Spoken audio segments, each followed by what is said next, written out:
Let's be honest, most mid-range TVs kind of leave you hanging. I've tried them.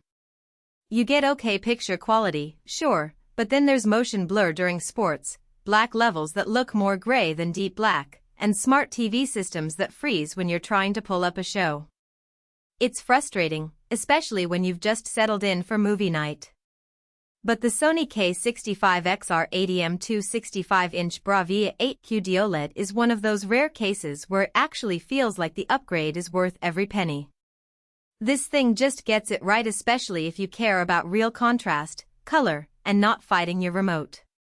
Link is in the description if you want to check the product details on Amazon. One of the first things I noticed is the pure black panel. Unlike a lot of OLEDs that still show a little glow in dark scenes, this one shuts off pixels completely. I tested it with a space documentary pitch black with just stars flickering. No haloing, no light bleed. It's like your eyes are adjusting in real life. And because it's a QD-OLED, the colors are punchy without being cartoonish. Reds stay rich, and skin tones don't wash out. I watched an episode of The Last of Us, and the way the greens popped in overgrown environments felt like I was looking through a window. The processing power on this TV is seriously solid. It uses Sony's cognitive processor XR, which I know sounds like marketing fluff, but honestly it works.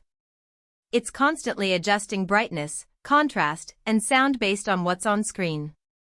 So when there's a quick cut from a dark room to a sunny street, you don't lose detail. Everything just flows. And hey, one thing no one talks about until it's too late: this model runs Google TV. I ran this TV through the ringer: gaming, streaming, late-night shows with the lights off. For gaming, the input lag is super low.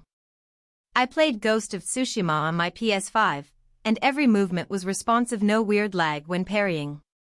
There's also VRR and ALLM built in, so it auto-switches to game mode. For sports and action movies, the motion handling is smooth. I compared it side by side with my old 4K LED, and the difference in fast scenes like car chases or soccer matches was night and day. No smearing, no blur. The TV upscales even HD content pretty well. I streamed an older British crime show in 1080p, and the facial close-ups still looked crisp. Sound-wise, it's above average for a slim panel. The built-in speakers have this acoustic surface audio plus thing where the screen itself vibrates to produce sound, which sounds wild on paper but actually works. Voices are clear during dialogue-heavy scenes, and bass is punchy enough that I didn't need a soundbar, but I'll probably add one eventually for full immersion.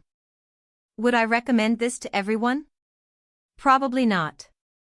If you're someone who watches like one show a week and just needs a TV for the kitchen or basement, this is overkill. But if you care about picture quality, watch a lot of content in dim or dark rooms, or you're pairing it with a PS5 or high-end streaming box, then yeah, this is a really smart fit.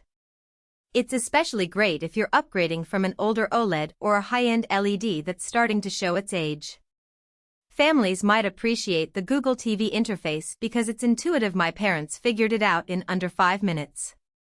And honestly, the 3-year protection plan is a quiet win. One coffee spill or power surge could cost hundreds to fix otherwise. The quantum dot layer adds brightness and color precision, so if you're in a room with some ambient light like a living room with windows, it still holds up better than standard OLEDs.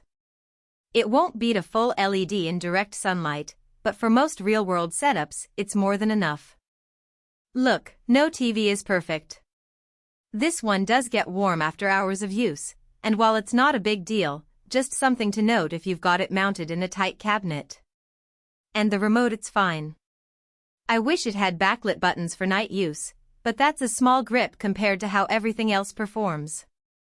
The real win here is how it balances deep blacks, smart features, and long-term protection. It feels thoughtfully built, not just packed with specs. If you've been on the fence about stepping into QD-OLED but don't want the $3,000 plus flagship models, this one lands in that sweet spot of quality and value. Links down in the description if you want to check pricing or bundle details on Amazon. Totally worth a look if you're ready to upgrade.